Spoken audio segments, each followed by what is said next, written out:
Moje ime je Mateja Starič.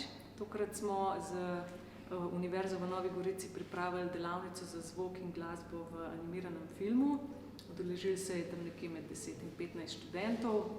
Se pravi, seznanili smo se s procesom ustvarjanja zvoka in glasbe v filmu, bolj specifično v animiranem filmu, in nekako smo predelali cel proces, se pravi od prvih osnov teorije do potem praktičnega dela, vse od idejne zasnove, zvoka in glasbe, do male glasbene kompozicije, ki smo jo naredili, do tega, da smo sami postavili nekak improviziran mali foley studio, v katerem smo posneli vse zvoke sami za animacijo.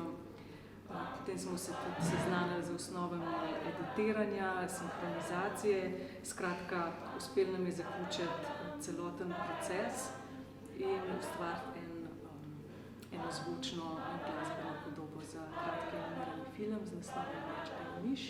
In mislim, da je bila delavnica uspešna in da je nastal lep izdelek.